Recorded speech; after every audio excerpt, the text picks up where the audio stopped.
What's going on, everybody? I'm Matt Harmon. Welcome to the Yahoo Fantasy Forecast, and it is a hell of a day to talk ball. And joining me to do just that, yes, we've rescued him from the caverns, the caves of fantasy baseball. It is our guy, Scott Pianowski. Scott, what's going on, buddy? Yeah, great to be here, man. Although I'm having a ball over at Yahoo Fantasy with baseball, and you can still sign up for a Yahoo Fantasy Baseball League if you've missed out. Want to do another team. Also doing some March Madness content. Happy to see the Michigan Wolverines advancing to the Final Four. Masters is not far away. So it's a very concentrated part of the sport calendar. But of course, the NFL is a 12-month league. We're not far away from the draft. And we're not far away from fantasy football really getting going for 2026. So I can't wait to chop it up with you over the next hour.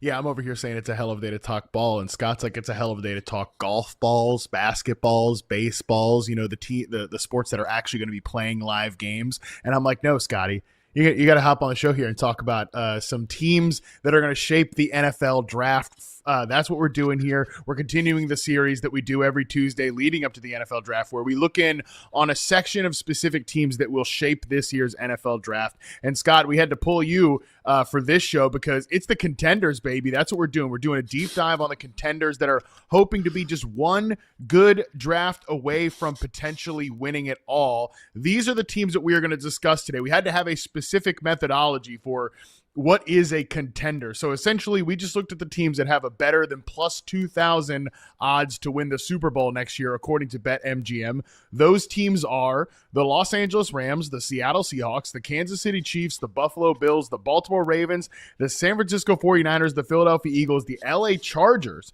the Green Bay Packers, and the Detroit Lions. We're not going to talk about these 5 teams here on the list. The Denver Broncos also are among this list as well. We're not going to be discussing the Broncos, the Ravens, Chiefs, the Packers, or the Patriots, only because, Scott, they are going to come up on they've either come up on previous episodes in the series or they will be coming up on a future episode. So we're talking Rams, Seahawks, Bills, Niners, Chargers, Eagles, Lions, and then we're going to wrap it up with a brief discussion on the Panthers and the Texans, as they're two interesting teams with kind of young quarterbacks who are still trying to kind of prove and find themselves. So it's a fascinating group of essentially 7 teams we're going to deep dive on here today. Right. And you were smart to keep the Patriots off my menu because I'd probably talk about them for 52 minutes and nobody wants to hear that. But yeah, these are fun teams, right? These are teams that are thinking playoffs. These are teams that are thinking Super Bowl. And obviously the correlation is the better teams in football are going to be the better teams in fantasy football. Most of these teams have check marks at quarterback, at check marks at head coach, at check marks at play caller. And we're trying to figure out, okay, which way are they going? Is the arrow pointed upward? A lot of these teams have players who are maybe on the back nines of their career, which we're going to talk about today. So this is, as you're listening, dear fantasy player, how do I apply this? These are going to be sweet spots to draft into. These are going to be infrastructures, organizations, backdrops that you want to have strong pieces of in your portfolio when we really get into the teeth of draft season in a couple of months. Yeah, I mean, the Seattle Seahawks, the team that won the Super Bowl, is a great proof of concept of that, Scott, that one of the best picks you could make this year was Jackson Smith-Njigba, the reigning offensive player of the year, the $40+ million man. And a big part of that was because they became this great offensive ecosystem, not totally, but in large part because they just became this great team. And one of the reasons that they became a great team was because they had 2 great picks in the NFL draft with their first and second round pick. Gray Zabel, offensive guard, was a huge piece in stabilizing an offensive line that was an issue for this team over the previous 2 seasons. Nicky Manwari, obviously this doesn't necessarily move the needle from a fantasy football perspective on the offensive side of the football, but he was clearly like, hey, they know what they're doing. From a defensive standpoint, when they took him in the second round, he fit that defense to a T, the 25th pick in the second round. And they got some guys that contributed in kind of moments, I would say, with tight end Elijah Arroyo and 5th round pick Torrey Horton, who was looking like he was coming on before his season ended with an injury. So the Seahawks, Scott, are a great proof of concept of exactly what you're talking about, that if we can identify these teams that are going to take a leap in the real life NFL because of the draft, we can find some fantasy football values. And with that, let's actually get this conversation started with the Seattle Seahawks. This is a recap of what they've done this offseason. They added running back Emmanuel Wilson on a 1-year deal. They re-signed Jake Bobo on a 2-year contract after the Jaguars tried to pull him away in restricted free agency. Rashid Shaheed was brought back on a 3-year deal. They re-signed Jackson Smith-Njigba to a mega deal extension there. They re-signed Josh Jones, offensive tackle, brought in corner Noah Igbenogany.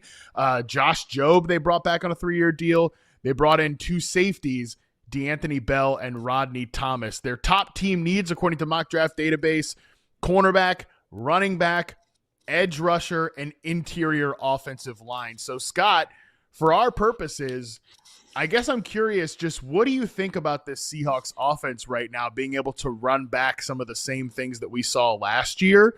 Obviously, an efficient passing attack, a run game that found itself mostly in the postseason. How are you feeling about the Seahawks team running it back in general, and especially on the offensive side of the football? Yeah, I think they're going to be good again. They're just the overall infrastructure of this team, the brain trust, right?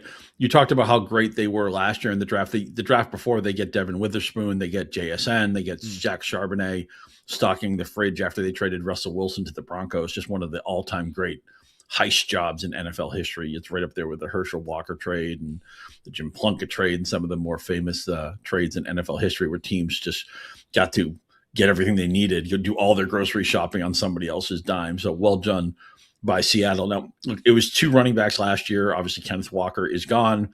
They're going to need a running mate for Charbonnet. They hope it's going to be Emmanuel Wilson. So I'm curious to see what Emmanuel Wilson can do. Is he one of those what the heck flexes, as Sigmund Bloom might say? Is he somebody we're going to be playing because he can get 9 to 13 projectable touches a week? What's left with Cooper Kupp, age 33 season? Can they get Shaheed going when they acquire him? Mm-hmm. OC knows him, hoping he can have a role. He was really just a bit player. He wasn't really involved in this Super Bowl run. I'm curious to see what Shaheed does. I wasn't sure if he was going to come back or not, but I've always liked him. I'd like to see him take a step forward this year. Yeah, I think let's start in the running back position because we just had Josh Norris on for Mock Draft Monday earlier this week, and he sent Mike Washington, he of the fast 40 time, big weight, the size, speed, freak athleticism that Mike Washington had. He sent him to the Seattle Seahawks. And I think, Scott, if we do get a running back draft pick to this team, it's one of the few spots that you look around the NFL right now and you just think like, they don't have a week 1 starter at the position because I think you and I both have some affection for Zach Charbonnet's game. He had a serious knee injury in the postseason. Like, when will he be fully ready to rock? When will he even be ready to play? It's very unlikely that he'll be ready to play at the start of next season. I think Emmanuel Wilson's a nice depth player, but he's not the guy that I would want to be running out as a starter in week 1. So I think what they do with the NFL draft will tell us a lot, but they're not a team, Scott, that has a bunch of picks either. They're not one of these teams that's flush with resources. I think they only have a small handful of picks. So are they just without question earmarking one of those for a running back? If they do, I would say that they're one of those teams. They have 4 picks in the NFL draft right now. They have their first rounder, their second rounder, their third rounder, and then a 6th rounder. That's it. So like if they don't take a running back, I don't think they'll take one at 32 overall, but if they don't take one in the 2nd or 3rd round, we're going to be looking at kind of like a quagmire backfield here. I wouldn't be surprised if they traded into the draft where they give up like a 3rd or 4th round pick next year down the road to get an extra pick. And the great thing about needing running back depth, we've seen the way the draft has changed in maybe the last 10, 15 years where you can get an interesting running back in round 3, round 4, round 5. Even as an undrafted free, they're going to probably sign a couple of guys as soon as the draft is over. So it used to be that if you didn't have the draft capital, you just weren't getting a running back of influence. Those days are long gone, and they've proven. And look at the guys that they've added, that they've been able to piece together who weren't first round picks at that position. So I always say I want to bet on what the smart people are betting. I want to backline those guys. And I think Seattle has proven to be one of those maybe 5 or 6 organizations that seems a little bit smarter than everybody else. So I think they'll have a plan. I do think they're going to find a way to have maybe an extra pick or 2. And I think there's definitely going to be a running back added. And it may be a case of sometimes you don't play these guys in September, or you draft them as speculative pieces, but you're not sure when they're going to be useful. Maybe a case of somebody drafts these guys, they drop them, you pick them up later in the season.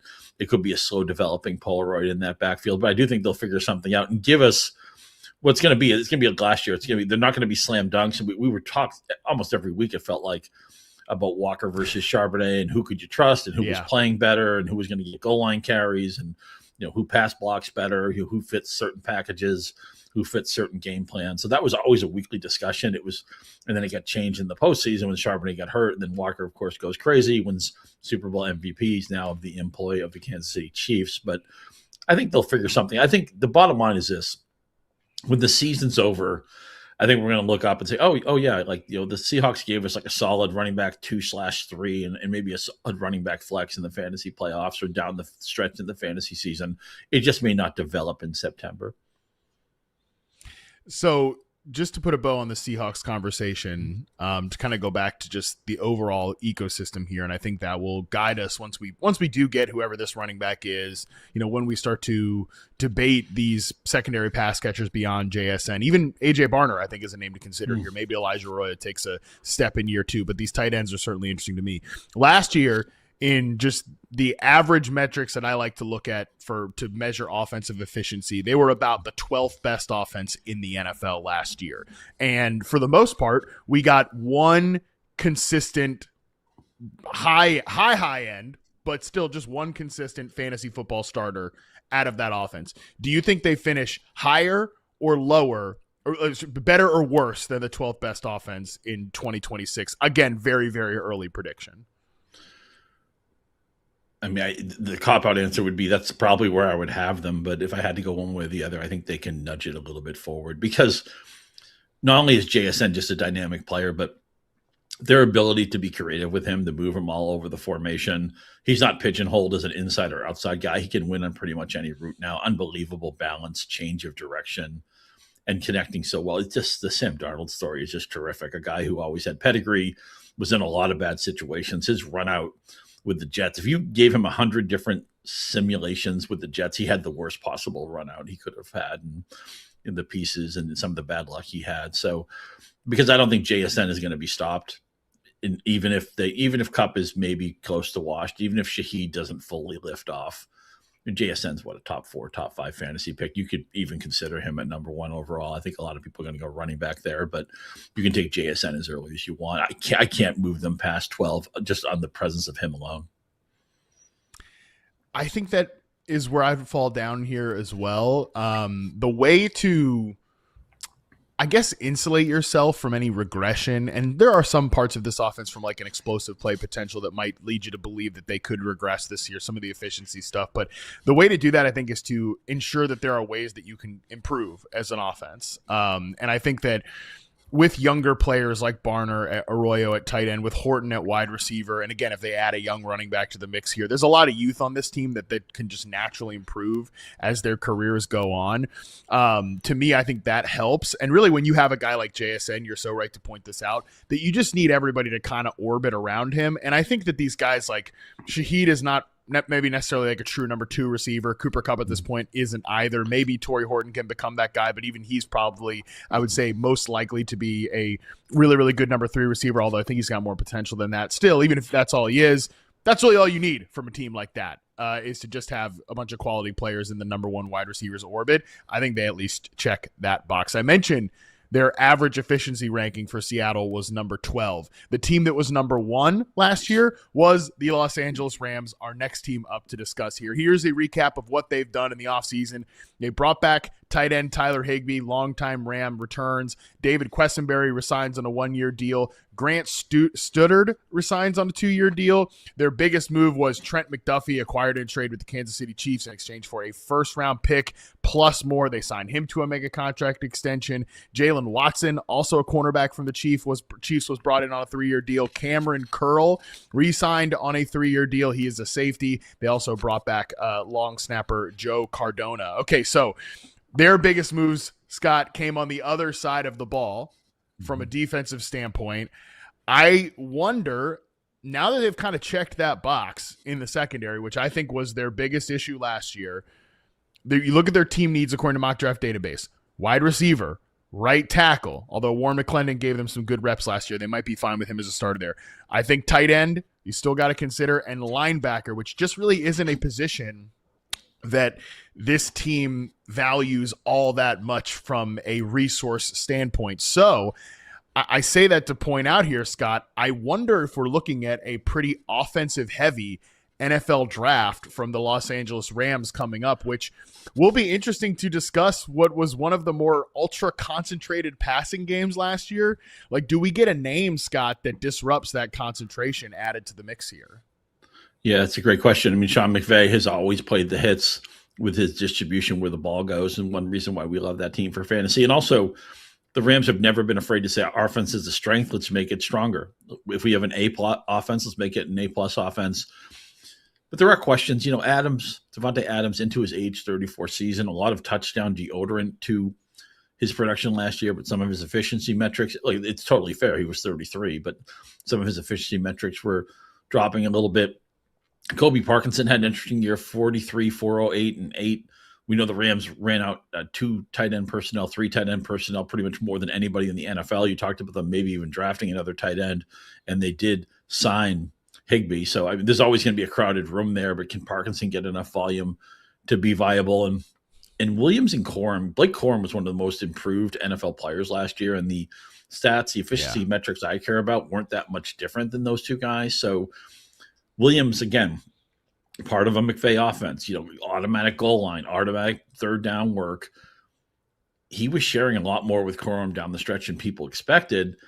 And is that a 60-40 this year? Is that a 65-35? Is that even just a hot hand situation where Corum can play well enough in the first half of a game that he becomes the primary back in the second half of a game? Could Williams get in fumble jail if he has some problems with that, or he misses a blitz pickup or makes some kind of mistake? How much of a threat is Corum to Williams? And does it make people not want to draft Williams at all? Bottom line, you got to be bullish on this team. The Rams have every reason to look in the mirror and think we were just as good as Seattle last year. We played a fabulous Thursday night game near the end of the season. We played a fabulous playoff game. They could have won either one of those games. They didn't. Just, it's kind of like 51-49 runouts there. Seattle was a very worthy Super Bowl champion, but I don't see any reason why the Rams can't think they're just as good as Seattle. Maybe we were even better last year. Stafford still seems like he's going strong. I was worried about his back into last season. That was a horrible call by me. He has an MVP year. McVay, of course, still at the top of his game. So I think the Rams are going to be the favorite to win the NFC West, which make them the quasi-favorite to win the Super Bowl. And because they're not content to have a strong offense, they always want to keep adding to it. When I do the fantasy power ratings by team, they're going to be, not only are they going to be top 5, I mean, they could easily be the number 1 team on my board.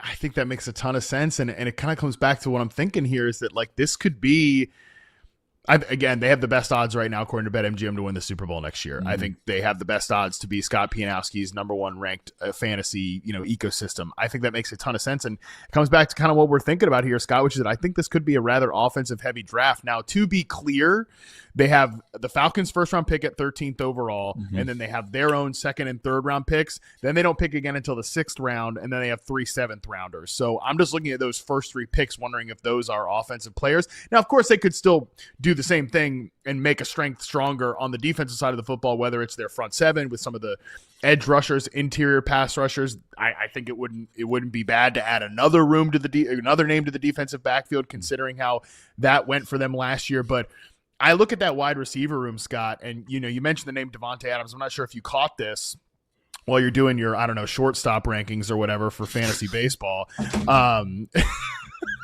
Sorry. The fantasy baseball. Listen, I only make fun of fantasy baseball, Scott, because there's no way I would ever have the discipline to play it. I would be the worst fantasy baseball player of all time. So just know that I'm lashing out of my own incompetence when it comes to this stuff. Hey, shortstop's a loaded position. It takes a while to rank those guys. So, yes, I probably was buried in the shortstop rankings. I wouldn't have been able to guess. I mean, I used to play baseball. I know baseball. I wouldn't be able to guess what the deepest position is in fantasy baseball if my life depended on it. So I was pulling that out of nowhere. What wasn't pulled out of nowhere was Mike Florio's report that the Rams did think about trading Davante Adams. Remember, Jordan Rodriguez and several others thought about, reported that they were kind of sniffing around the A.J. Brown trade market. That ship has apparently sailed. But Sean McVay at the NFL league meeting this week confirmed that they were thinking about trading Davante Adams, and he was in discussions, and they have ultimately told Davante that. They were straight up about it, but it's just a reminder that I don't think they're sitting on their hands at pass catcher, whether that is wide receiver or tight end, right? Because, yeah, they added Terrence Ferguson last year in the second round. I think he's a really intriguing player, but I think they will not hesitate if there's a tight end that they like at 13 or in the second round to, again, add to that 13 personnel grouping, or again, even at wide receiver. Adams is probably gone after this year. Their number one wide receiver, Puka Nacua, has been in the headlines this offseason and even into last season for not good reasons. So, and that's not a room that's very deep afterwards. So I just think, Scott, we're going to come away from maybe not their first round pick, maybe it's their second or their third, assessing some new pass catcher of relevance added to this Los Angeles Rams attack. Yeah, I see that too. You mentioned we had to, at least in passing, mention what's going off the field with Nacua, and also on the field, one of our favorite receivers, and we love throwing it around. Would you rather have JSN? Would you rather have Puka? Because they're just dynamic players. But Puka plays every snap like it's his last. He's such a physical player. He takes on so much contact. He was hurt a lot in college, which is why he was drafted so late. And he's actually been hurt a lot in the NFL. So I think between the uncertainty tied to him with his durability, with some of the other issues going on with Adams into an age 34 season, they need to come out of this draft, because you just look at the rest of this depth chart, Mumfield and Whittington and Smith, Mario Williams. I don't know if there's another guy who's ready for a promotion. I think they need to find another piece. So also with that draft capital they have, I mean, they can always take like a second round pick and maybe flip it into 2 third-round picks or a third and a fourth or something like that. They may choose to take more bites of the apple later. But it's, again, we want to bet where the smart guys are betting. The Rams are one of the smartest teams in the NFL, the way they run, the stadium, the marketing, Kevin Demoff and everybody in charge in the front office. McVay, of course, needs no more accolades from us. I mean, he's one of the best coaches in the league. I think they're going to find a receiver who can play right away. I think they're going to draft early enough that somebody who they have expectations for on opening day. And there's so many types of wide receivers in this draft, Scott. Obviously, you're knee deep in the shortstop rankings. I'm knee deep in the route charts. I've been looking at all these. There's so many different flavors at receiver. If they want to go for somebody that's more of a man coverage, speed based player, there are going to be options at 13 and all the way to their second and third round pick. If they want to go for more of a Rams type rugged wide receiver, go over the middle of the field, all that deal, there's going to be options at that first round pick. Most likely, there's going to be options in round 2 and round 3, because it is if shortstop is deep, Scott, wide receiver in the NFL draft is essentially always deep, and this year is no exception. Well, as a Patriots fan, man, I need to hear that, because I realize they added free agency. Dobbs comes over and gets a big contract, but they still need a front man. I don't know if maybe the AJ Brown trade would make more sense in the summer for the Eagles for financial reasons, but maybe that's just not going to happen. Mm-hmm. So, yeah, I'm glad to hear it's a deep receiver class, and I can't wait to get more into some of your perception breakdowns. And I don't know anybody who does it better than you do, and I'm excited to see where some of these guys go. And again, it's not just we have changed. This is how football has changed so much in the past 10 or 15 years, right? It used to be who went in the first round, maybe who went in the second round. Now it's like a third round, fourth round, fifth round players. They can be viable for fantasy, and at the receiver position, this changed in 2014 for the most part. They can be viable in their first season. It's no more of this wait till the year 3 breakout. So you need to know your prospects. You need to be plugged into the draft, and I'll definitely be all over the Harmon content over the next 6 weeks. You know who else hopefully is tuning into some of that content and is happy to hear that the wide receiver position is deep this year? It is the Buffalo Bills, who, yes, they made a move this offseason at wide receiver. They still most likely need to make another move. Here's what the Bills did this offseason. Kyle Allen signed on a 2-year contract. Yes, that's the headline move, of course. No, it's DJ Moore acquired in a trade with the Chicago Bears for a second-round pick, plus guaranteed some of his future money. So they've got big plans for him. Wide receiver Trent Sherfield signed on a 1-year deal. Dawson Knox signed a new 3-year contract. Austin Corbett signed a 1-year deal. Lloyd Cushenberry signs on a 1-year deal. Center Connor McGovern was signed on a 4-year deal back to the team. David Edwards walked as a response to that. The guard, edge rusher Bradley Chubb signed a big 3-year deal. D. Alford signed a 3-year deal. Safety Chauncey Gardner-Johnson signed a 1-year contract, as did safety Geno Stone. Here are their team needs, according to Mock Draft Database. Edge rusher, Feels like every year they need an edge rusher. Also, every year they still need to add to the wide receiver room, which I think is still the case here. Linebacker, defensive line is also a need as they transition from what Sean McDermott's vision for the defense was to new defensive coordinator Jim Leonard under head coach Joe Brady. So, Scott, when you look at this team, they added DJ Moore. I don't think you and I have had a chance to talk about the DJ Moore trade, but I think, yes, he's part of what will improve this wide receiver room, but I still think they need to add another body in the mix here. Maybe it's not at 26th overall in the first round, but their 3rd round pick, their 4th round pick, their 5th round picks, they got 2 of them. As we're saying here, this is a pretty deep class. I think they add another guy to the mix here to go along with DJ Moore and Khalil Shakir. Yeah, I totally agree. I mean, look, Moore coming off a down season, he does have history with Brady, which makes a lot of sense. They're familiar there. It's a better version of what the Patriots did with Dobbs. Moore is a solution, but not a full solution. They're going to draft somebody. And that's the first fantasy question I had is just, what more do they do to the receiver room? Because look, we like Shakir for what he is, but there's just a ton of routes he's never going to be asked to run. Josh Palmer, they gave money to. He didn't work out. Obviously, the entire organization is having a debate over Keon Coleman and whose fault he was. And it's too early to give up on Coleman, but it's also there hasn't been enough positive to have a good vibes there. And also for fantasy, I'm wondering, Josh Allen, season 9, where is the touchdown count going to be on the ground? I mean, he would get 8 or 9 a year, and then the last 3 seasons, 15, 12, and 14.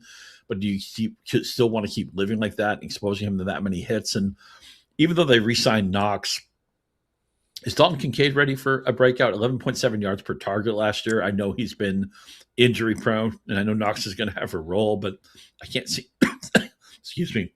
I can't seem to quit Kincaid at the draft table, and maybe you can talk me out of that. Yeah, it's interesting with Dalton Kincaid is I just don't know if he's ever going to be able to get on the field enough because he just is not an asset as a blocker, and then he has to essentially be like a slot-based move option, and that's why his snap count is just always low. Like last year he was super efficient on a per route basis, but he just didn't run enough routes. And yes, like there's this, it still feels like the fantasy kind of community has not fully come around to that. Yeah, like blocking, obviously you don't get any points for that from the tight end perspective, but if you're at net 0 as a blocker, it does add some real problems with just where you're at for you, like being able to be on the field a ton. And that has certainly been the case for Dalton Kincaid so far. Just wanted to note real quick, you mentioned the touchdowns on the ground for Josh Allen. That is one thing I'm at least looking at here for this team. I don't know if this is like something I can make an actionable ranking change on, but I mentioned David Edwards left in free agency. They did bring back Connor McGovern, but adding like Austin Corbett, Lloyd Cushenberry is nice depth, but they did lose offensive line coach Aaron Cromer, who I think was a big part of what they were as a run team. I think that's like James Cook is going to be fine. I think Josh Allen obviously will still be great as a rusher, but that's just like one more thing to note beyond the fact that the pass catchers are still up in kind of the air here until we see who they add in the NFL draft. Scott, you are always the guy who says to me, once the cheese goes bad, it doesn't get unbad, right? Like going one direction, that's the way it's going. Do you think you'll break that rule for a guy like DJ Moore, who there's no question from a statistical basis has declined the last 2 years, but do you think there's enough there to kind of like excuse that going back with the former coach? Is DJ Moore someone you're going to be in on this year? Yeah, I think so, because I trust Allen, because he's got the history with Brady, and because he's going to a team that should be structured for him to get anywhere from like 130 to 145 targets. That was never going to be him on the Bears, and that coaching staff inherited him, and they drafted, kind of over his head. I mean, we could see the writing on the wall for his role diminishing last year, but it's just, he's getting, I think, rescued at the right time is the way I would phrase it. I think that's the right way to look at it. And like I said, there's enough there not to excuse the production, because I think there are some parts of why he didn't fit into Ben Johnson's offense that will be instructive when we're analyzing DJ Moore going forward. But I think from a quarterback standpoint, he fits with Josh Allen. I mentioned this before, like at the time of the trade, that Josh has said to me previously that like, oh yeah, he doesn't mind if like his number one wide receiver is not running the route at the right depth. It's like just get open essentially. I think DJ Moore is a guy who can still do that. Just didn't really fit with what Ben Johnson wanted to do. And obviously we'll be talking about those Bears pass catchers over the course of the offseason as well. But we are going to take our first quick break. We come back. We're breaking down more teams that are hopeful contenders here in the 2026 NFL season. We'll get into that right after this.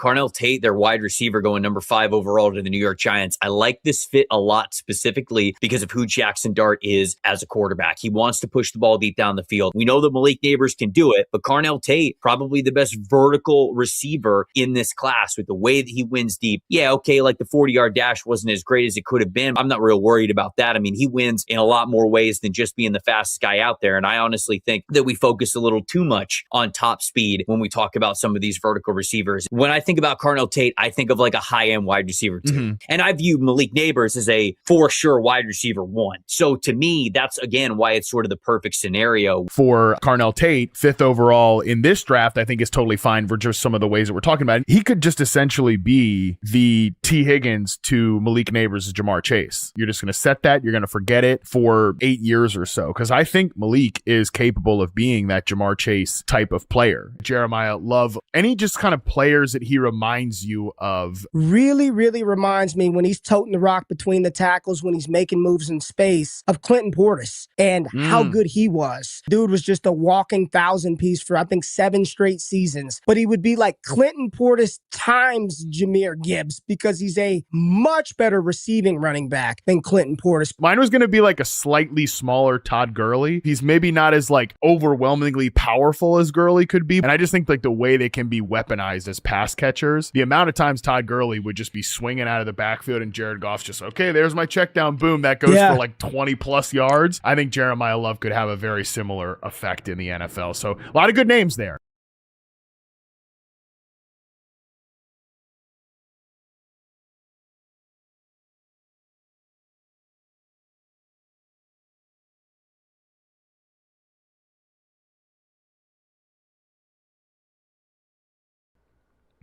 All right, we're back. We're continuing our teams that will shape the draft series, looking at the contenders.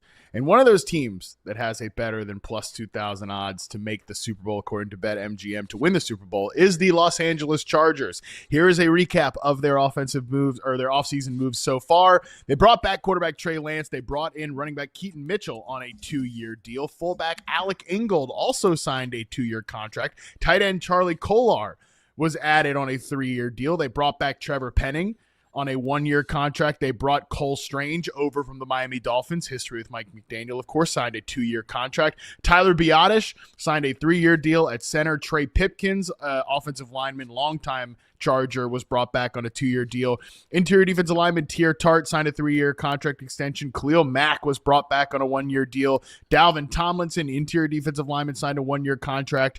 Linebacker Dean Leonard re-signed on a 1-year deal, as did linebacker Denzel Perryman, and Delshon Phillips re-signed on a 2-year deal as well. Same with safety Tony Jefferson. So a lot of transactions for the Chargers, even though Chargers fans online haven't been happy that they didn't make any big additions. I would say they made some smart additions on the margins. They still need some help at edge rusher, interior offensive lineman, defensive line, and offensive tackle, according to Mock Draft Database. They have picks in the first 4 rounds. Scott, my big pressing question with this team is just how much of an identity shift are we going to get from an offensive side of the football, going from Greg Roman to Mike McDaniel. And I think seeing them add a fullback, an inline tight end in Charlie Kolar, in addition to a center and a guard, the guard Cole Strange, formerly of your Patriots, but also spent last year with the Miami Dolphins and Mike McDaniel. It does seem like we're going to get a pretty sizable identity shift. What do you think when you're looking at this offense? Yeah, for sure. I mean, the McDaniel hire can't be minimized, right? I mean, and I always love anyway, the head coach who maybe doesn't work out, and then you hire him back to his coordinator roots. I think that's such a winning move. It's happened in the NFL over and over again. And so the moment they hired McDaniel, I'm like, okay, let's go. Justin Herbert, quarterback ranking by season fantasy, 9, 2, 11, 17, 11, 10. So we haven't seen a great Herbert season in a while. And some of it's been injuries last year.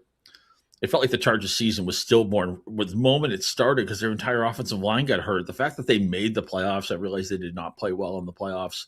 We're out in 2 seconds, but the fact that they made the playoffs with that offensive line was amazing. And Lad McConkey has a down season. Keenan Allen presumably is gone. I mean, I guess they could always bring him back on a cheap deal later if they decide to. But I see McConkey as a guy to get. In Hampton, if he can stay healthy, the offensive line is retooled. I would think they would lean into him as a workhorse back. So bottom line is I want to bet on Mike McDaniel. I don't know if I ever want him to be the head coach. Maybe he's just like a Josh McDaniels type where he's a really good coordinator.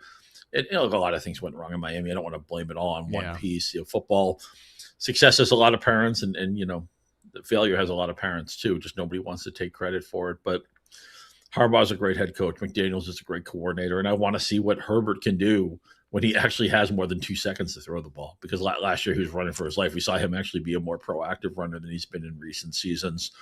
I still think this is one of the smartest teams in football. I think the betting market reflects that. They're still one of the favorites, which is why they're on the program today. I think I'm going to be Hampton and McConkey invested when draft season kicks around. Me too.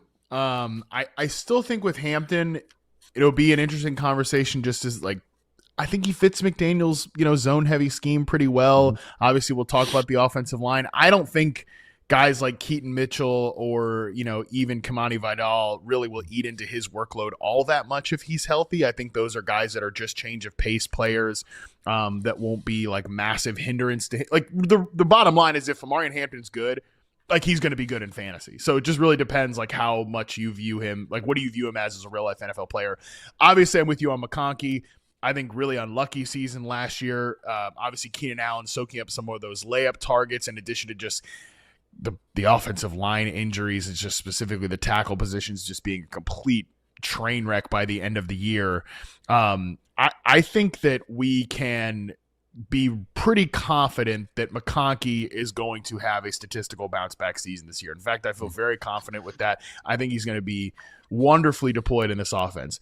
Is there anyone else on this team that kind of has some sleeper appeal to you, whether it's Oronde Gadsden, Charlie Kolar, again, an inline guy? I think it'll be interesting to see their snap counts against each other. Quentin Johnston, maybe on the trade market, maybe a year 4 breakout guy. Trey Harris, year 2, Keandre Lambert-Smith, any other names on this roster that have you intrigued? Yeah, maybe Gadsden. I mean, we can still squint and remember what Jonnu Smith did in Miami when he became the featured player in their offense a couple of years ago. And he's more the wide receiver skills tight end by name, but he's a move tight end. He's an athletic tight end. He moves like a wide receiver. I think he maybe outkicked expectations his rookie year. I'm certainly intrigued by Gadsden. I want to see what the vibes look like in the spring and summer, but I could see him rising up my board. I think so too. Again, it will be just parsing out the clues from him and Kolar's kind of workflow together. But my guess is I think we'll see a lot of those two guys on the field together, a lot more 12 personnel than what we got last year. And that will mean most likely that this team goes from one of the offenses that used 3+ wide receivers on the field at the 5th highest rate last year in Los Angeles. I think we're going to see that third receiver not be a part of the offense very much. And again, is that Quentin Johnston and Lad McConkey at the X and Z receiver position specifically, respectively, or Quentin Johnston? Again, there's been some trade rumors about him, he could potentially be on the move, and Trey Harris maybe takes over that spot. I don't think we'll get another big name pass catcher added in the draft. This to me feels like, much to Jim Harbaugh and Joe Ortiz's delight, I think this will be a very trench heavy draft for the Los Angeles Chargers. Right. And just one more thing with McDaniel. In many of the past years, we write about the most concentrated offenses, right? The narrow target tree, the narrow distribution. This just screams. This is all the more reason to get McConkey, right? This is going to be a team where you look in the box score of a Charger game and the opponents have targeted 12 guys and the Chargers have targeted 6. There's going to be games like that. I love that. I completely agree. I think we will see a very concentrated tree here for Los Angeles. One team that will be fascinating to break that down from a distribution standpoint is the San Francisco 49ers. Next team up on our list here. Here's a recap of their offensive moves. The big one was bringing in Mike Evans on a 3-year contract. They also signed wide receiver Christian Kirk to a 1-year deal. Offensive tackle Vidarian Lowe was signed on a 2-year deal. Brett Toth, 1-year deal. Offensive guard Robert Jones signs a 1-year contract. Osa Odigizua was acquired in a trade with the Dallas Cowboys for a 3rd-round draft pick. Linebacker Luke Gifford re-signed on a 2-year deal. Also, old friend alert, linebacker Dre Greenlaw signed on a 1-year deal. Nate Hobbs signs on a 1-year deal. They also re-signed they re-signed kicker Eddie Pinheiro to a big 4-year contract because they're like, we don't want to be messing around with any kickers. They got some nice games out of Pinheiro. They want to keep him around. We'll see how that ages. So that was a recap of their offensive moves. Team needs, according to Mock Draft Database, offensive tackle. Feels like they need an offensive tackle and a succession plan for Trent Williams every single year. Wide receiver, edge rusher, defensive lineman. I mean, Scott, I think we know what this, at least the starters on this offense will look like. We know who they will be when everybody is healthy, but that when is kind of doing some big, heavy lifting here. What do you think about when you look at this Niners team right now? Yeah, but the first thing I can't get away from is just how old the core of the team is. McCaffrey's heading into his 10th season, age 30. It's 13 seasons, age 33 for Evans. It's 10 seasons, age 33 for George Kittle. These are all Hall of Famer. I think Evans is already there. I think McCaffrey's probably already there. Kittle better make the Hall of Fame. His peak play is as good as anybody's. Sure. He could. When I was talking tight end Mount Rushmore with my friend Michael Salfino, he was like, you got to have Kittle in there. I initially didn't, but he made a very strong case of why Kittle belonged. You mentioned Trent Williams, their star offensive tackle, another Hall of Famer. He's going to be 38. So if I'm the Niners, I think what they do with the draft and with personnel moves between now and the start of the season, this is kind of an all-in year for them, because when your core is this old, you're not thinking 2 years, 3 years down the line. You're thinking, can we? And of course, remember, they were a little bit overshadowed by the Rams and Seahawks, but obviously a playoff team in that loaded NFC West, and they were in the hunt for a number 1 seed at one point late in the season. When I see a lot of pieces I like, but I'm not sure maybe who I want to draft, what ultimately ends up filtering in is that maybe it's the quarterback who's the target, right? If Brock Purdy can have a healthy season, he could be somebody who drafts quarterback 8, quarterback 9, quarterback 12, quarterback 13. He might go somewhere in that pocket and could easily be a top 5 quarterback, has a little bit of running juice, has a dynamic tight end when healthy, has one of the all-time great touchdown scorers in Mike Evans, high pointing the ball and being so good in tight spaces. McCaffrey still has something left. He was much less of an efficient runner last year, but this feels like the last dance season for the Niners. I think they're going to at some point have to tear it all down and start from scratch and build a new 5-year plan. But I think their window has one more relevant season. And I think that whatever their next window is can still be a good one, because I think Purdy and as long as Purdy and Shanahan are there, I think that they've got a good base to build around. But you're right that a lot of these guys probably are in their last dance moment. McCaffrey talked about this after the season. He said that was the hardest season of his life last year, and yeah, he handled 480-something opportunities, the 4th most for a running back since the year 2000. Shanahan said this week that they'd like to see less wear and tear on McCaffrey. He's never lived by those words. He says things like that, and yet when McCaffrey's healthy, he can't help but push the McCaffrey button over and over again. So I'll kind of believe that when I see it. Maybe they spend a day 2 draft pick on some random running back that they hate by the end of training camp. And, Jordan James is the backup. I don't know. We'll see about that. I look at a team I look at Mike Evans. He's obviously towards the end here. He's only really on a 1-year deal. Christian Kirk, 1-year deal. But I do like your take on the Brock Purdy of it all. Purdy was a quarterback target for me last year, and it just didn't work out from an injury standpoint. But he was really good at the end of the season when at least Kittle and McCaffrey were healthy, and Pearsall had a couple of moments there. Jennings had a couple of moments here and there. So I think that makes a lot of sense because I want to be invested in this ecosystem, but there's obvious health risks with essentially every member of the offense here, whether it's Evans, Pearsall, McCaffrey, and obviously Kittle probably not likely to start the season. So when we talked about the ages here, Pearsall's the one exception, right? He's the front 9 guy. What's your State of the Union address on fantasy value for Ricky Pearsall right now? Man, I like Pearsall's game a lot. I'm a fan.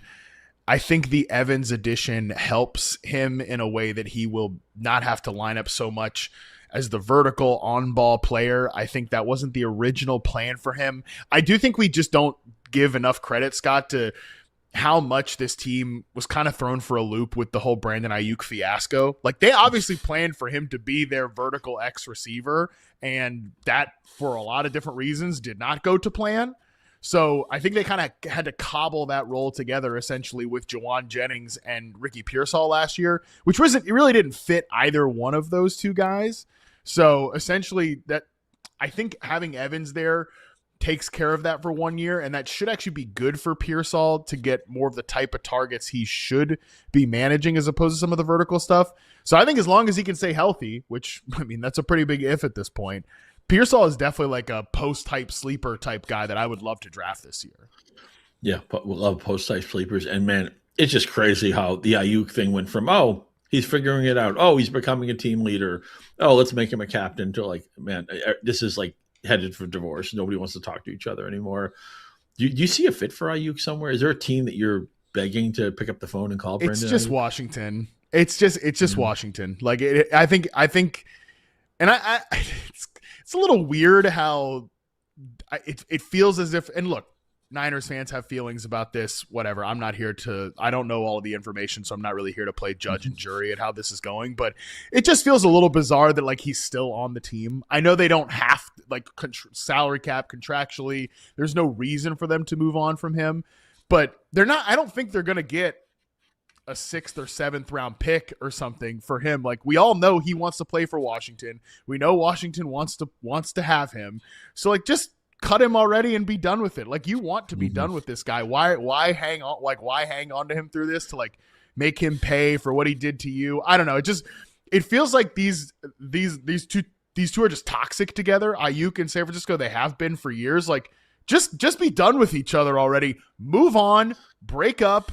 Like, you're already like Niners, you're already dating somebody else. You already got Mike Evans moving into the house. Like, you got to get your ex to move out now here as well, and just be done with this. So you don't have to think about it, talk about it, or anything. And again, Brandon Ayuk can just go play for Washington and catch passes from his buddy Jaden Daniels. Like, we all know that's what's going to happen at some point. Yeah, you're already dating somebody else, and we've seen this movie before. The tone of it and the tenor of it was a little bit different, but Deebo Samuel winds up going to Washington. They don't mind old receivers. This is another team that needs to get younger. Everything went wrong with Washington. Just one more thing to put a bow on San Francisco. I just like to see this team run a little bit fair with the injuries. They've been ravaged. I think 2 years ago they were the most injured team in football. And then last year they were certainly on the higher end of that list. I'd just like to see them have a fair injury run out for once, because I feel like they never do. Listen, again, I'm not really here to play judge and jury with this stuff. But when you were in the middle of your catcher rankings or whatever, did you happen to see that John Lynch was asked at the league meeting this week about they asked him about the substation, was like the first question that he got, the electrical substation conspiracy. And he said they brought in an independent scientist to evaluate it. And apparently whoever that independent scientist is says they're all good. I would like to know what that scientist's, him or her, whatever, what their consulting fee was on that, because I have to imagine whatever it was an obnoxiously large number. So if we're talking about their health, at least the Niners they're looking into it very deeply, and they decide that the substation is a big nothing burger. God, I hope it is. That's over my level of science sophistication. I'll openly admit that, but we all want to see the best players on the field. And again, I mentioned all these Hall of Fame talents. We don't know when Kittle will be back. We hope for McCaffrey to play most of a full season. We hope Evans can get through most of a full season. None of these guys, even Purdy was hurt last year. Williams, of course, wasn't on the field for several key games, and he's their left tackle. So maybe usually you think, okay, injuries are just going to regress to the mean, right? So you take the teams that are injury lucky and you regress them down. You take the teams that are injury unlucky, you regress them up. But maybe this is the year where we finally decide, is there a reason? It could also be, it could be practice habits. It could be something about that the team is doing that maybe they need to reevaluate that's putting their players at risk. I'm just floating that as very loose speculation. I don't have anything that points to that, but you need to be open-minded when a team has had this problem for multiple seasons. Yeah. how about we get that independent scientist into the training room and evaluate some of that, see if there's any nothing burgers down there. I think that would be my recommendation. If the Niners would like to pay me a big fat consulting fee, that would be my suggestion there. On that note, perfect. Go into consulting. That's where the cheddar is. Go into consulting. Kids. That's where the cheddar is, baby. That's right. Especially if I'm gonna stop. I'm gonna get us to break here so I don't say something to get myself in trouble here. We're gonna take a quick break. When we come back, we're talking more contending teams. We'll get into that right after this.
All right, we're back. We're continuing to look at the hopeful contenders here in our teams that shape the draft series. Let's go to the NFC here. Let's talk Philadelphia Eagles. Here is a recap of their offseason moves so far. They acquired Andy Dalton in a trade with the Carolina Panthers. They also added running back Dameon Pierce on a one-year contract. Marquise Brown signs a one-year deal, as did Elijah Moore. My God. It's like an abandoned dynasty team over here. Dameon Pierce, Marquise Brown, Elijah Moore. They also made a bunch of moves at tight end. They re-signed both Grant Calcaterra and Dallas Goedert. They also brought in tight end Johnny Munt and Stone Smart on one-year deals. Offensive lineman Fred Johnson re-signs on a one-year deal. Jordan Davis signs a 3-year mega extension. Arnold Ebiketie signs a one-year deal. Jonathan Jones agrees to terms on a one-year deal. Tariq Woolen at cornerback also agrees on a one-year deal, as did safety Marcus Epps. Here's what they still need, according to Mock Draft Database: an edge rusher. They're always looking to add to the front seven. Offensive tackle, wide receiver, and despite all those names at tight end, they still could use another tight end, because clearly, Scott, and this is where I want to start this conversation, I think we're going to see a pretty different looking Philadelphia Eagles offensive structure this year with Sean Mannion taking over as the offensive coordinator. At least that's my suspicion. What are you thinking when you're looking at this Eagles team? Yeah, new year, new offensive coordinator for the Eagles. I feel sorry for Jalen Hurts having to change the playbook every year, but it's part of the price of success. You know, they pulled back from the tush push a little bit. They pulled back from Hurts as a runner. He wasn't as interested running proactively or in the flow of the game. So I wonder how much that translates year over year. And are the Dallas Goedert, this is tied into this, are the Dallas Goedert touchdowns sticky? When Jalen Hurts isn't punching him in, that opens up tight end around the goal line. Goddard finally had that breakout season we were looking for. A lot of it was touchdown driven. Now age 31 season. And of course, I always have to ask with the Eagles, is this team happy? Is the coaching staff happy with Hurts? Is Hurts happy with the coaching staff? Obviously, the Brown saga overwhelms this team, whether they trade him or they don't trade him. that's going to be a big centerpiece of what they do. And the team in the Super Bowl was dominant, crushed everybody in the playoffs. Ran Kansas City off the field in the Super Bowl just the previous season. And then last year, they were a team that made the playoffs. And everyone's like, no, the Eagles have no upside here. They can't beat like 2 or 3 good teams in a row. There's too many holes here. So I generally think they're one of the smarter teams. They draft well. They, I think, handle the salary cap really well. I just got to figure out what they're doing with Hurts and what they're doing with their wide receiver room before I get a good handle on how to draft this team. I feel like you're going to draft much more inefficiently of them maybe in April and May, and you're going to have a better handle on how things look in July and August when maybe the Brown thing has finally been settled one way or the other. Yeah, it just like that's the missing piece here. And when asked this week, Howie Roseman gave the classic, and Nick Sirianni essentially did as well. Like AJ Brown is a member of the Philadelphia Eagles. That means nothing. Like I still think that there is a backdoor handshake agreement that AJ Brown will be a member of the New England Patriots in June. Once the June 1st thing passes and they can make that trade. That's still my guess. Again, that's just purely a guess, purely speculation. But yeah, I think that he ends up not on this roster this year. But if he does, then all of that like hypothesis analysis is completely moot. Like it is a full different change. I think wide receiver could be a thing again that they add in the first round this year. I think it's going to be, as Josh and I talked about earlier this week, an offensive heavy draft for the Eagles. So we almost kind of have to leave the discussion there for Philadelphia, because I think they're going to be one of the most interesting teams to talk about with this change in offensive structure. And like, what does that mean for the run game without Jeff Stoutland? Are there more tight ends in the mix here? Is Devontae Smith promoted to the number 1 receiver role? Like, those are questions we want to know the answer to, but I don't think we can really talk about them until A.J. Brown is or is not on the roster. So let's quickly wrap this discussion up with our final team here, the Detroit Lions. Recap of their offseason moves so far. Teddy Bridgewater signs a 1-year deal. Isaiah Pacheco signs a 1-year deal. Greg Dortch signs a 1-year deal. Tyler Conklin, 1-year deal. Cade Mays at the center position signs a 3-year deal. Ben Barch signs a 1-year deal at offensive tackle. Juice Scruggs is brought in with the trade with the Houston Texans that sent David Montgomery to Houston. Larry Borum signs a deal with the team at offensive tackle. Like, they made a lot of additions there, as well as to their defense. Tons of names added on defense. The places they still need to add, according to Mock Draft Database: offensive tackle. They're potentially moving Penei Sewell to left tackle to take Taylor Decker's place, which opens up a pretty big hole at right tackle if so. Edge rusher, they need a running mate to Aiden Hutchinson. They still need help on the interior offensive line and at linebacker. So, Scott, I think from a fantasy standpoint, this team is pretty set. I think it just comes down to the health of the offensive line, and can that help take this offense back up to the moon after a slight step back last year? Yeah, they're much like the Chargers. With the offensive line injuries, it capped their upside significantly, and so they need to fortify that position. They've also run really unlucky with defensive injuries. 2 years ago, it was terrible. Mm-hmm. Last year, it was bad. I would love to see that second pass rusher to go with Hutchinson, one of my favorite players, and I think he was going to have a chance at Defensive Player of the Year before he gets hurt last season. I'm curious about what running back do they add, and are we ready for the full Gibbs takeover? Some people will take him 101 or 102 in their drafts, but he needs a certain amount of volume to justify that. I'd like to see more consistency from Jamison Williams, who just a classic.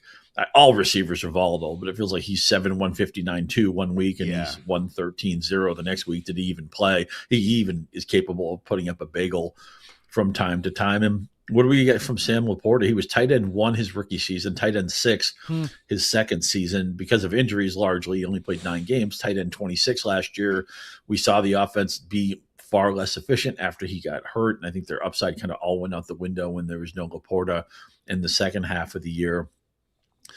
The Lions went from being underdogs to overdogs to maybe the best team in the NFL or the best team in the NFC. Now they're just another good team. And I'm really curious to see which it's a fork in the road season for them. Are they just going to be they can get back to the playoffs? Obviously, that division, everybody had a winning record last year. There's no shame in missing, given the way Chicago got better. And obviously, Minnesota was playing really well at the end of the year. The Packers are always good, a very strong organization. But I think this is a fork in the road of if the Lions have a window of 2 or 3 more years, or if maybe next season we're talking about, okay, this didn't work out. How do we tear it all down and try to build it back up? Yeah, it's a super interesting inflection point season, I think, for Detroit, honestly, which is really fascinating. And I think that when you look at this team, Scott, like you brought up the name Sam Laporta, what I think will be really fascinating to discuss over the course of the offseason, because again, I don't think they're going to add another playmaker to the mix here. Maybe at running back, they have 2 4th-rounders, 2 5th-rounders. I don't think Isaiah Pacheco is, he's not taking over like Dave Montgomery's workload. I think they'll still add another name there, but good depth piece if they don't get somebody they like. And it's not that great of a running back class anyways. We know the whole deal here. But Sam Laporta, like once he got hurt, it was super concentrated between St. Brown, Jamison Williams, Jahmyr Gibbs. That's it.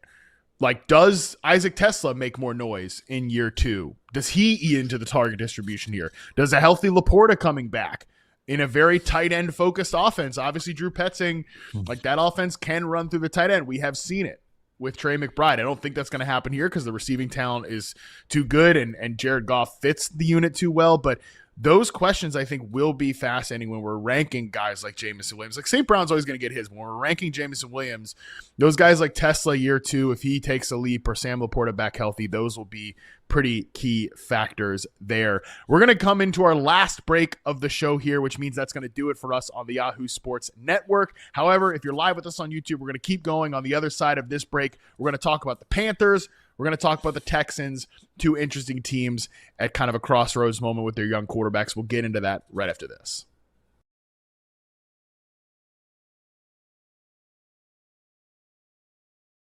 Carnell Tate, their wide receiver, going number 5 overall to the New York Giants. I like this fit a lot specifically because of who Jackson Dart is as a quarterback. He wants to push the ball deep down the field. We know that Malik Neighbors can do it, but Carnell Tate, probably the best vertical receiver in this class with the way that he wins deep. Yeah, okay, like the 40-yard dash wasn't as great as it could have been. I'm not real worried about that. I mean, he wins in a lot more ways than just being the fastest guy out there. And I honestly think that we focus a little too much on top speed when we talk about some of these vertical receivers. When I think about Carnell Tate, I think of like a high-end wide receiver too. Mm-hmm. And I view Malik Neighbors as a for sure wide receiver 1. So to me, that's again why it's sort of the perfect scenario. For Carnell Tate, 5th overall in this draft, I think is totally fine for just some of the ways that we're talking about. He could just essentially be the T. Higgins to Malik Neighbors' Jamar Chase. You're just going to set that. You're going to forget it for 8 years or so. Because I think Malik is capable of being that Jamar Chase type of player. Jeremiah, love any just kind of players that he reminds you of. Really reminds me when he's toting the rock between the tackles, when he's making moves in space, of Clinton Portis and how good he was. Dude was just a walking 1,000 piece for, I think, 7 straight seasons. But he would be like Clinton Portis times Jahmyr Gibbs because he's a much better receiving running back than Clinton Portis. Mine was going to be like a slightly smaller Todd Gurley. He's maybe not as like overwhelmingly powerful as Gurley could be. And I just think like the way they can be weaponized as pass catchers, the amount of times Todd Gurley would just be swinging out of the backfield and Jared Goff's just, okay, there's my check down, boom, that goes for like 20 plus yards. I think Jeremiah Love could have a very similar effect in the NFL. So a lot of good names there.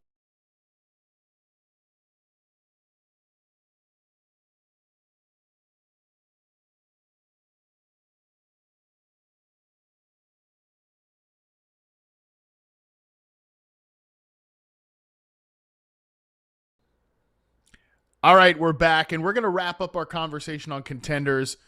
Two teams that are not in the list of most likely to win the Super Bowl according to BetMGM, but they both made the playoffs last year, and they're both coming into their 4th seasons with quarterbacks they took very, very high in the 2023 NFL draft. That is the Houston Texans and the Carolina Panthers, who, Scott, if we're continuing to talk about shared DNA here, in my aggregate offensive efficiency rankings last year, the Texans were 25th and the Panthers were 26th. So not great offensive environments last year. I'll just throw them both to you. Which team do you find more fascinating to talk about from an offensive standpoint this year? I'm really torn on this because I think Stroud has more tools than Young, but I like Canales more as a coach. But then again, the dynamic receiver here is Nico Collins, so it goes back to Houston. But then last year, Young, he improved in all the efficiency stats I care about. He improved last year. It wasn't a big gain in most of the areas, but at least he got better. And when they get into the playoffs, and they actually almost won their playoff game, put up a competitive fight. I think you have to just give Young a couple more years to figure things out. The problem with Stroud is that Nico's missed time consistently. He just hasn't come close to playing a full season yet. And the offensive line was so awful last year that it makes sense that Stroud lost his mojo. He lost his confidence, and he was, kind of just a deer in the headlights for most of that season. They obviously make the playoffs because their defense was so good. I lean towards being more interested in the Houston side of it because they have the alpha receiver, and because I think Stroud at his peak can be better than Young. But I don't want to discount Jalen Coker looking like a football player last year and really ending the season on a high note, played well in the playoffs too. And Canales is somebody who I believe in. I think he's not McVay or Andy Reid, but I think he's like a top 10 offensive mind in the league right now. Do you think that we're over punishing CJ Stroud for what was admittedly a disastrous playoff run? Like our last memory of Stroud in the Patriots game and the Steelers game was a disaster. I mean, the Patriots game especially was one of the worst quarterback games we've seen in the postseason in recent memory.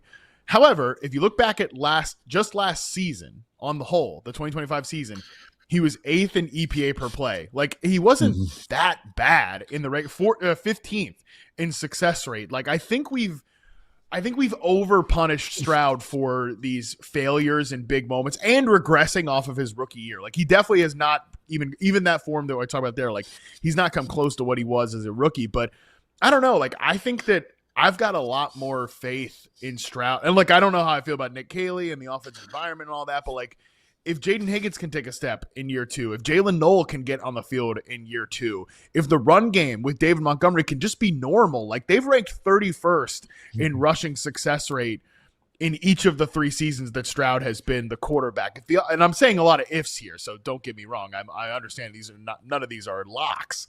But shoot, like again, Nico Collins, full season, maybe a full season. If we get closer to like an average offensive line, I think this ecosystem actually has some appeal to it. Yeah, that's well stated. And you kind of led into this.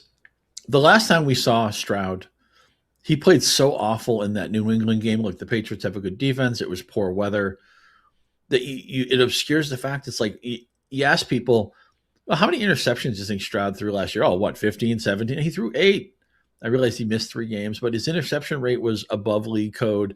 His sack avoidance got a lot better. This is a guy who got sacked 52 times the previous year, 17 games. He only got sacked 23 times last year. Again, he was above the league average in sack avoidance. So I realized he made 17 negative plays against the Patriots.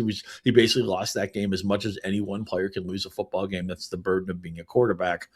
But let's not throw the baby out with the bathwater. He wasn't maybe as bad in 2025. I think this speaks to your point as he looked at the end of the season, and that probably colors a lot of people's view of Stroud and rank of Stroud right now. What's going to happen is he's going to be drafted so late or not even drafted at all in maybe some medium and shallow leagues. And he still has Pro Bowl upside because he's Nico Collins is tied to him and because he's still just in year 4 of his career. It's too early to say. Age 25 season, give him an offensive line that doesn't fall apart and see if he can get some of that confidence back.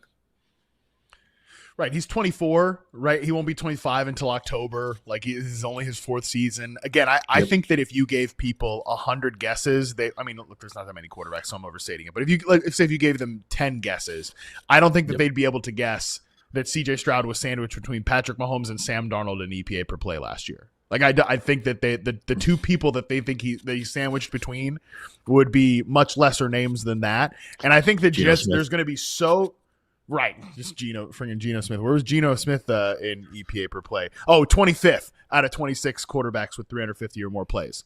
Cam Ward and Joe Flacco sandwiched Geno Smith, by the way. So my point in saying all that is I think there's going to be so much like vitriol to Stroud because of the last memory that like maybe just the natural contrarian in me wants to say like there can actually be some hope for Stroud in year 2 of this system.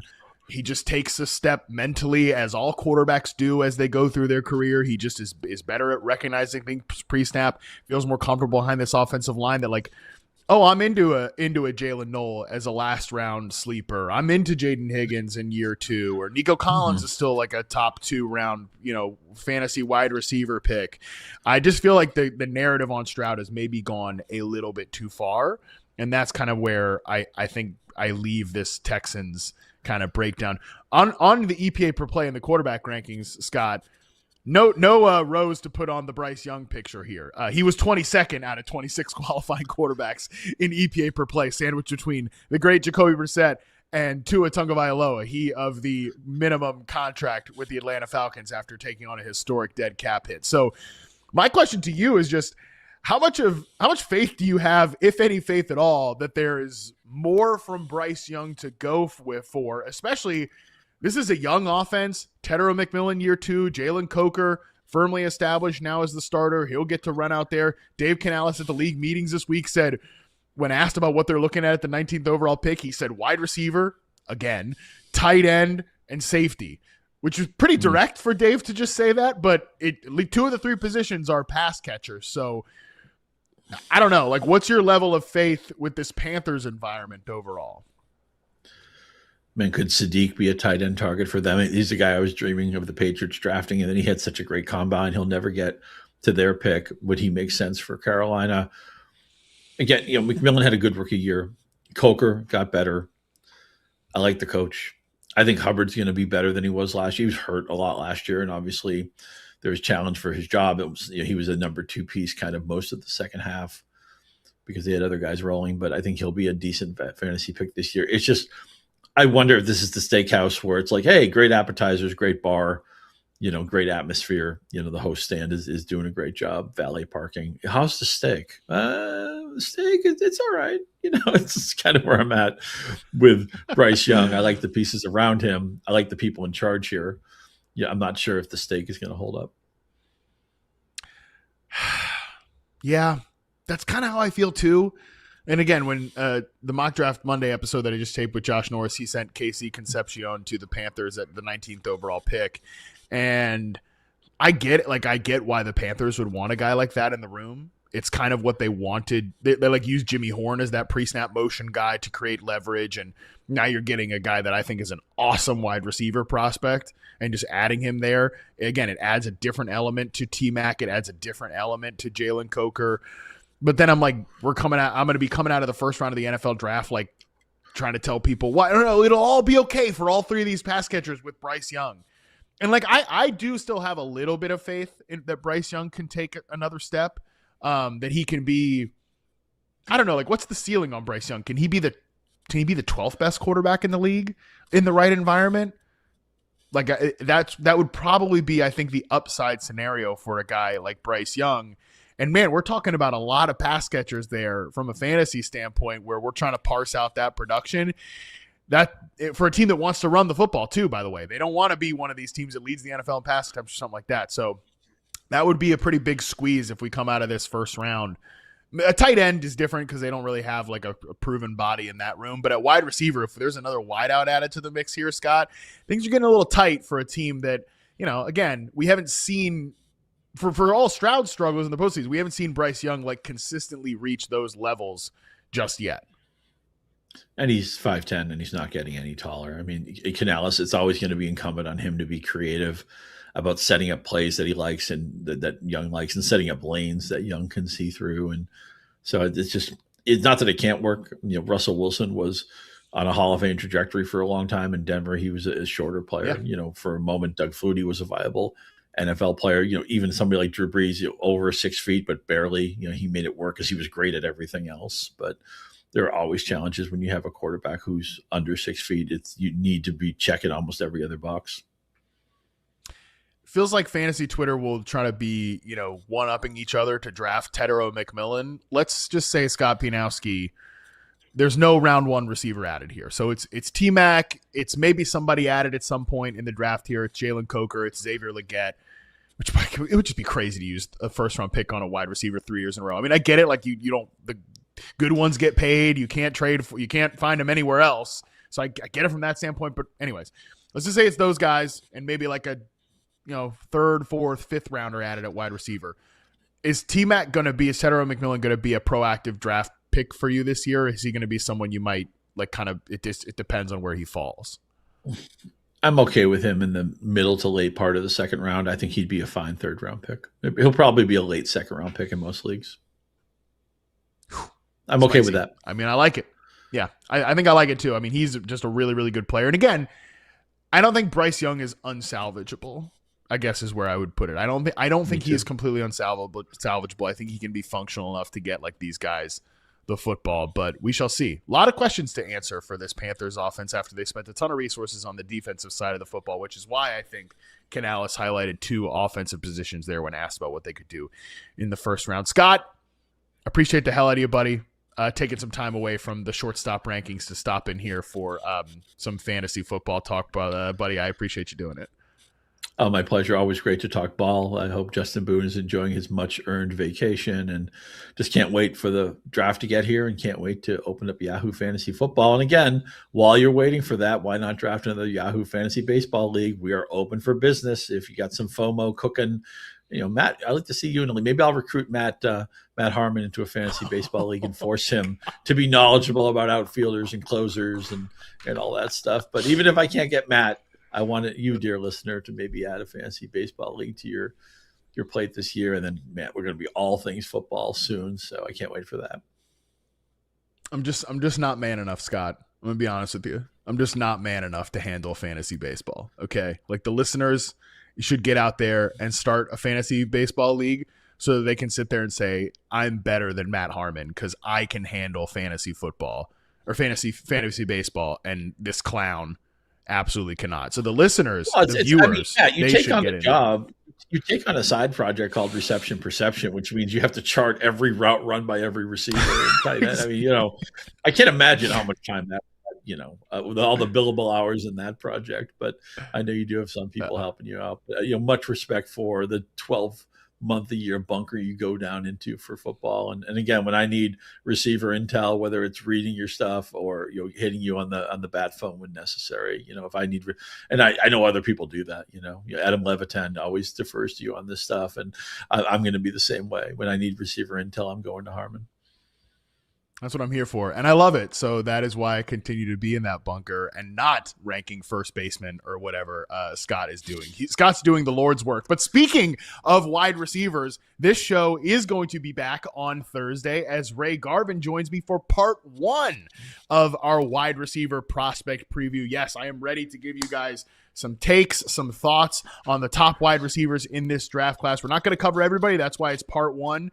So we're going to be getting into some of the names that are kind of first, second round picks, and then we'll have a part 2 on some of the deeper names. But it's not just going to be me and Ray on the show tomorrow. Omar Cooper Jr., one of those top wide receiver prospects, is going to join me for an interview at the end of the show as well. So make sure you check that out. That's going to be live right here at 2 p.m. Eastern on this YouTube channel. Until then, we are out.